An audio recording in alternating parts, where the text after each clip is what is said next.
전 주일에 믿음은 포기하는 것이다 라는 제목으로 말씀을 드렸어요.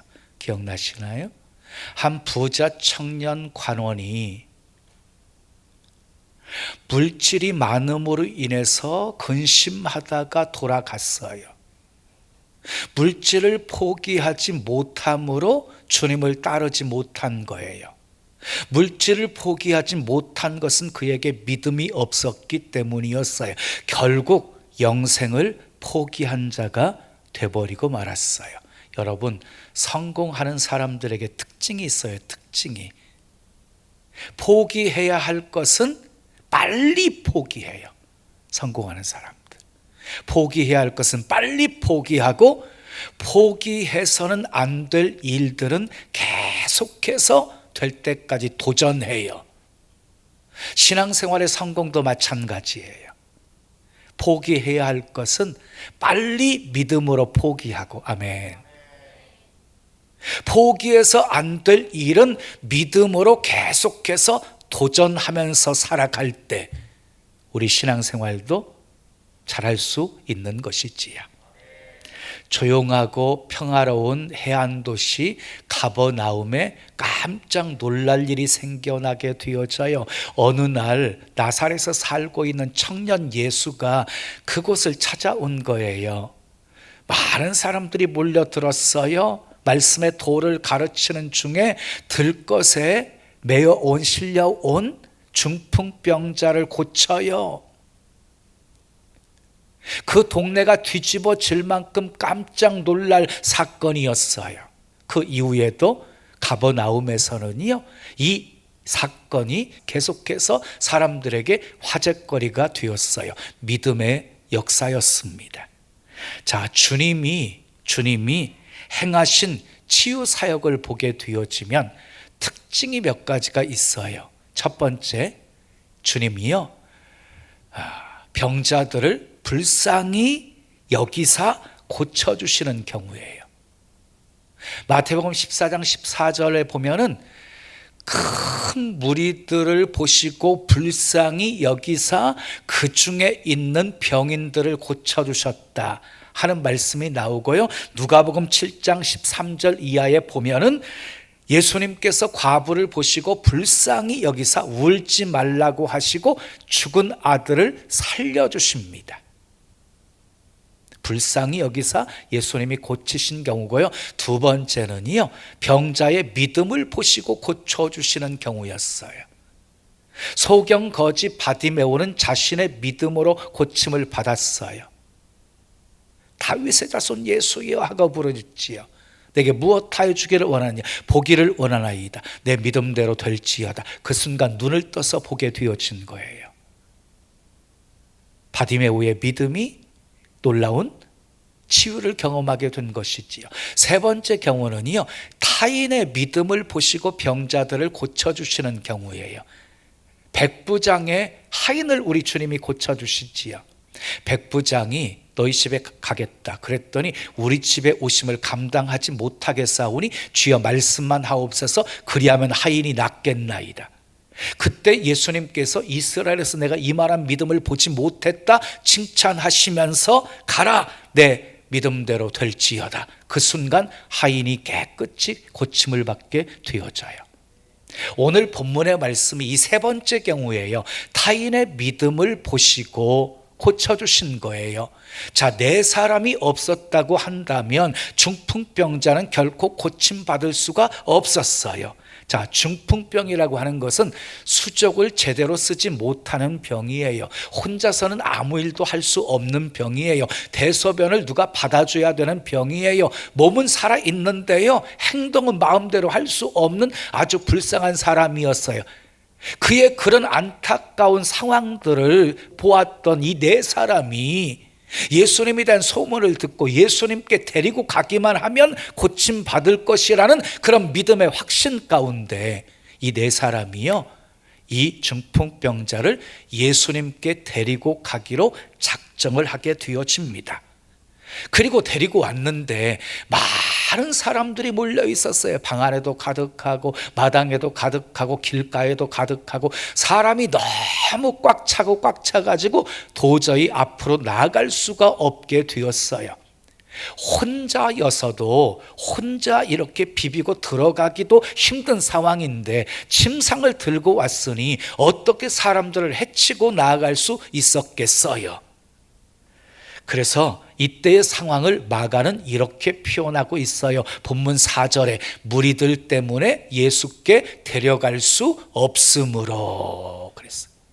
데려갈 수 없으므로라는 말은요, 이제 예수님께 데리고 가는 것이 불가능한 상황을 말하고 있는 것이에요. 이쯤 되게 되어지면 웬만한 사람들은 포기하게 되어져요. 어쩔 수 없다, 집으로 가자. 만약 그랬다고 한다면 중풍병자는 평생 고침받을 수 없었을 것입니다. 누가복음 19장에 보면 삭개오의 경우에도 이런 상황이 있었어요. 거기에서도 할 수 없다는 말이 등장을 해요. 삭개오가 여리고로 지나간다는 소문을 듣고 예수님을 한번 보기를 원했어요. 그런데 두 가지 어려움이 삭개오에게 있었어요. 첫 번째는요, 사람이 너무 예수님 중심으로 몰려 있으니까 예수님을 볼 수가 없는 거예요. 또 하나의 문제는 키가 작았어요. 아무리 이렇게 까치발을 들어도 볼 수가 없는 거예요. 그 상황을 누가복음 19장 3절은 이렇게 말씀해요. 그가 예수께서 어떠한 사람인가 하여 보고자 하되 키가 작고 사람이 많아 할 수 없어. 보고자 했으나 할 수 없다라는 말이 여기에 등장하고 있는 것이에요. 그러나 삭개오는요, 포기하지 않았습니다. 집으로 돌아가지 않았습니다. 뽕나무 위로 올라갑니다. 여러분, 어른이 뽕나무 위에 올라간 것은요, 대단한 결단이에요. 자기의 위신, 체면, 신분 다 내려놓았기에 올라갈 수 있었던 거예요. 예수님을 보고자 하는 열망이 컸기 때문에 올라간 것이었어요. 예수님이 발걸음이 멈추십니다. 삭개오야, 속히 내려오라. 내가 오늘 너희 집에 유하여야 하겠노라. 그때 이 삭개오가 급히 내려와서 즐겁게 예수님을 영접합니다. 그 집에 들어가신 예수님이 이렇게 말씀하십니다. 오늘 구원이 이 집에 이르렀으니 이 사람도 아브라함의 자손이미로다. 아멘. 중풍병자를 메고 온 네 사람의 믿음을 살펴보겠습니다. 네 사람은 포기하지 않았습니다. 장애물 때문에 주저앉지 않았습니다. 자, 여러분, 기어코 하려고 하는 사람에게는요, 문제가 되지 않습니다. 자, 중풍병자였어요. 걸을 수가 없어요. 어떻게 했어요? 침상을 들고 움직여요. 사람들이 많아서 앞으로 나아갈 수가 없었어요. 어떻게 했어요? 지붕 위로 올라가요. 지붕이 막혀서 침상을 내릴 수가 없었어요. 어떻게 해요? 지붕을 뚫어요. 여러분, 하고자 하는 사람에게는요, 문제가 되지를 않습니다. 나폴레옹은 이렇게 말했어요. 내가 가는 길에는 언제나 길이 있다. 없으면 만들어 간다. 자, 여기 네 사람은요, 길이 없으니까 길을 만든 사람들이었어요. 지붕 위로 올라갑니다. 지붕을 뚫어서 구멍을 냅니다. 남의 집이었어요. 그곳에는 이미 예수님도 수많은 사람들이 모여 있었어요. 그 사람들에게 피해가 있을 것을 몰랐던 것이 아니었어요. 그럼에도 구멍을 뚫었어요. 그리고 마침내 중풍병자의 침상을 예수님 앞에 달아내려요. 이처럼 믿음은요, 계산하지 않습니다. 믿음은 이처럼 행동하게 합니다. 지붕을 뚫은 네 사람에게는 확신이 있었기 때문이었어요. 예수님 앞에 달아내리기만 하면 이 중풍병 깨끗이 예수님이 고쳐주실 것이라는 확신이 그런 행동을 낳게 한 것이에요. 본문 4절 5절은 이렇게 말씀합니다. 함께 읽어요. 시작. 지붕을 뜯어 구멍을 내고 중풍병자가 누운 상을 달아내리니 예수께서 그들의 믿음을 보시고 그랬어요. 네 사람은요, 행동한 믿음이었어요. 그들의 행동하는 믿음을 예수님께서 보신 거예요. 여러분, 말로만 하는 것 믿음 아니에요. 생각만 하는 것 믿음 아니에요. 행동으로 보여져야 돼요. 눈으로 보여져야 돼요. 네 사람의 믿음은 지금 눈으로 보여지고 있는 믿음이었어요. 포기하지 않았습니다. 기발한 생각을 합니다. 그 생각을 행동으로 옮깁니다. 그들의 행동하는 믿음을 보시고 예수님께서 중풍병자에게 이렇게 말씀하십니다. 작은 자야, 내 죄사함을 받았느니라. 지금 중풍병자의 문제는 외적인 것이었어요. 근데 예수님께서는요, 외적인 중풍병을 고쳐주시기 전에 마음속에 아직도 남아있는 죄 문제를 해결해 주신 거예요. 여러분, 인생에 문제가 생기잖아요. 그러면 가장 먼저 영적인 점검을 해보셔야 돼요. 내가 하나님과의 관계가 바른가? 내 영성은 지금 바른가? 나는 기도 생활을 잘하고 있는가? 예배 생활 잘하고 있는가? 헌금 생활 잘하고 있는가? 우리 주님의 가르침 따라 섬김의 삶을 살고 있는가? 주님의 기쁨 뒤에 살려고 힘쓰고 있는가? 말씀대로 순종하며 살고 있는가? 영적인 점검을 하셔야 돼요. 왜? 영적인 문제는요, 항상 삶의 문제로 이어지기 때문이에요. 자, 먼저 죄 문제를 해결해 주신 예수님이 중풍병자의 현실적인 문제까지도 해결해 주십니다. 본문 11절 12절 함께 읽어요. 시작. 내가 내게 이르노니 일어나 내 상을 가지고 집으로 가라 하시니 그가 일어나 그 상을 가지고 모든 사람 앞에서 나가거늘 그들이 다 놀라 하나님께 영광을 돌리며 이르되 우리가 이런 일을 도무지 보지 못하였다 하더라. 예수님이 중풍병자에게 말씀하십니다. 일어나 내 상을 가지고 집으로 가라. 그 순간 이 중풍병자가 순종해요. 일어났어요. 일어날 힘이 생겼어요. 상을 들고 사람들이 보는 앞에서 나갑니다. 그 모습을 보고 있던 수많은 사람들이 놀라서 하나님께 영광을 돌리면서 이렇게 말합니다. 우리가 이런 일을 도무지 보지 못하였다 하더라. 네 사람은요, 합심했습니다. 합심했다는 말은요, 하나가 되었다는 거예요. 먼저 마음이 하나가 되었어요. 네 사람의 지혜가 하나로 모아졌어요. 그리고 두 번째는 사역이 하나가 되었어요. 각자 일을 분담했어요. 지붕 위로 올라가려면 뭐가 필요했어요? 사다리가. 지붕을 뚫으려면 도구가 필요했겠지요. 침상을 내리려면 줄도 필요했겠지요. 각자 나름대로 분담을 해서 그 필요한 것 준비했을 것이에요. 사역이 하나였어요. 그 다음에 행동이 하나였어요. 지붕에서 달아내리니까 네 줄이었겠죠. 네 사람이었으니까. 누가 먼저 빨리 내리면 어때요? 한쪽으로 기울어져서 중풍병자가 떨어져 죽는 거예요. 호흡이, 행동이 하나가 되었어요. 저는 이 전도 방법에 이렇게 이름을 붙이고 싶어요. 지붕 뜯기 전도. 지붕 뜯기 전도. 근데 여러분들은 지붕은 뚫지 마세요. 자, 한 사람이면 어려웠어요. 한 사람이면 그렇게 할 수가 없었어요. 네 사람이었기 때문에 가능했던 거예요. 여러분, 한 사람이 네 사람을 살리는 거 쉽지 않아요. 어려워요. 그런데 네 사람이 한 사람을 살리는 것은요, 훨씬 쉽습니다. 하나님은 네 사람의 행동하는 그 믿음을 귀하게 보셨습니다. 여러분 기억하십시오.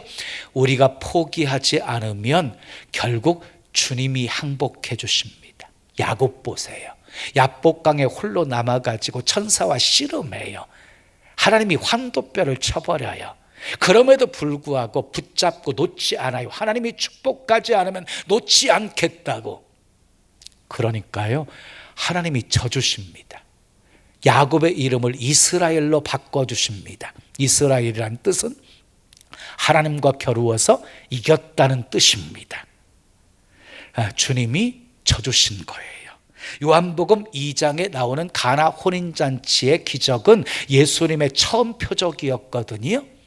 자, 이제 결혼잔치하고 잔치를 배설했는데 사흘 만에, 3일 만에 그만 포도주가 떨어져 버린 거예요.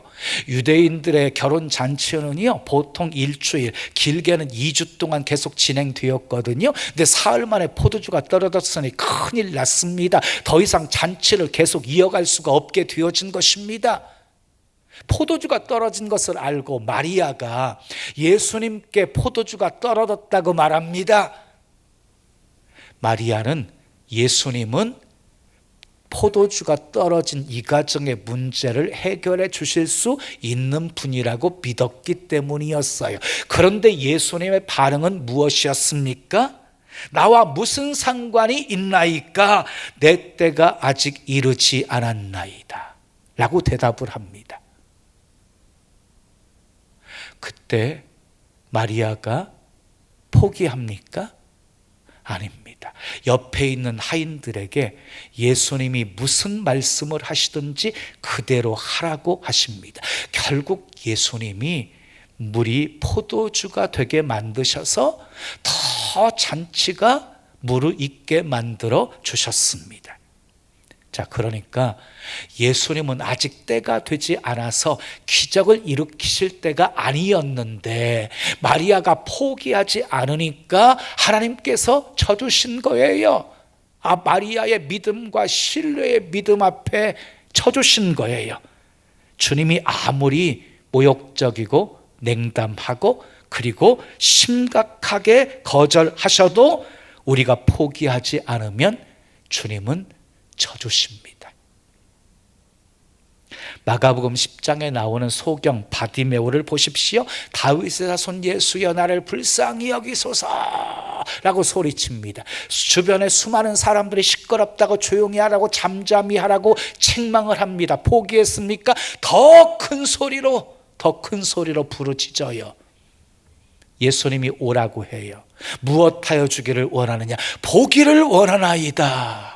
그때 예수님께서요, 가라 내 믿음이 너를 구원하였느니라. 그 즉시 눈을 떠서 길에서 예수님을 따르게 되어집니다. 누가복음 18장은 기도하다가 낭망치 말 것에 대한 비유의 말씀이에요. 한 원한을 가진 과부가 자주 한 재판관에게 찾아가서 원한을 풀어달라고 간청을 합니다. 근데 이 재판관은요, 하나님을 두려워하지도 않는 사람이었고 사람을 무시하는 재판관이었어요. 그런데 안 들어주면 계속 괴롭힐까봐 그 과부의 원한을 풀어줍니다. 이 비유를 말씀하시면서 예수님이 하물며 하나님께서 그 밤낮 부르짖는 자들의 원한을 풀어주지 않겠느냐, 오래 참으시겠느냐, 속히 풀어주리라 하고 말씀하십니다. 근데 여기서 비유가 끝나지 않는다고 했지요. 그 다음 이어지는 말씀이 있어요. 그러나 인자가 올 때에 세상에서 믿음 있는 자를 보겠느냐. 믿음이 있어야 기도하다가 낭망하지 않고 포기하지 않고 응답하실 때까지, 이루어 주실 때까지 기도할 수 있다는 거예요. 따라합시다. 믿음은 포기하지 않는 것이다. 사랑하는 여러분, 지금 여러분의 사정이 아무리 힘들고 어려울지라도 포기하지 마십시오. 수로보니게 여인처럼 모욕을 당한다 할지라도 부스러기 은혜를 구하십시오. 아멘. 소경 바디메오처럼 시끄럽다고 방해해도 더 큰 소리로 부르짖으십시오. 야곱처럼 물러서지 마십시오. 축복하실 때까지 부르짖으십시오. 원한을 가진 과부처럼 응답될 때까지 간청하십시오. 그래서 여러분들에게 찾아온 위기와 시험이 복으로 바뀌는 은혜 체험하시기를 예수님의 이름으로 축원합니다. 믿음은요, 기적의 원천입니다. 믿음은 도전하게 합니다. 믿음은 장애물을 극복하게 합니다. 믿음은 마침내 성취를 맛보게 합니다. 영국의 유명한 윈스턴 처칠이 상원 의원에 출마했을 때입니다. 넉넉히 이길 줄 알았는데 어이없게도 낙선의 고배를 마시게 되어집니다. 크게 낙심합니다. 사람들 만나기 싫어서 두문불출하게 되어집니다. 어느 날 창밖을 물구름이 내다보고 있었습니다. 길 건너편에서 벽돌공이 담을 쌓고 있는 광경을 보게 되었습니다. 벽돌공은 날렵한 손동작으로 벽돌을 올려놓고 그 다음에 세면을 콘크리트를 바르고 또 벽돌을 올려놓고, 근데 얼마 안 있어서 순식간에 이 담벼락이 완성이 되어지는 모습을 보았습니다. 그것을 보고 윈스턴 처칠은 큰 깨달음을 얻게 되어져요. 그렇구나, 인생은 벽돌을 한 장씩 한 장씩 쌓아 올라가는 것이로구나. 내 인생 여정을 결코 여기서 포기할 수는 없지. 그러면서 다시 용기를 냅니다. 그리고 정말 자기 인생을 하루하루 벽돌 한 장 한 장 쌓아간다는 그런 심정으로 살아갑니다. 결국 그는 영국의 수상이 되었습니다. 그리고 제2차 세계대전을 승리로 이끌어 영국의 자랑거리가 되었습니다. 그가 정계를 은퇴하고 어떤 학교에 가서 연설한 짧은 연설은 너무너무 유명한 연설이 되었습니다. 그는 조용히 단상에 올라가서 우렁찬 소리로 Never give up, never give up, never, never, never. 여러분, 절대로 포기하지 마십시오. 절대로 포기하지 마십시오. 절대로, 절대로, 절대로. 여러분, 여러분의 미래를 포기하지 마십시오. 여러분의 비전을 포기하지 마십시오. 예배를 포기하지 마십시오. 기도를 포기하지 마십시오. 전도를 포기하지 마십시오. 봉사와 사역을 포기하지 마십시오. 영적인 일을 포기하지 마십시오. 믿음은 포기하지 않는 것입니다. 믿음은 남들이 생각하지 못하는 기발한 생각을 하게 합니다. 믿음은 행동하게 합니다. 믿음은 결국 해내게 합니다. 믿음으로 하나님의 역사 많이 많이 체험하며 사시기를 예수님의 이름으로 축원합니다.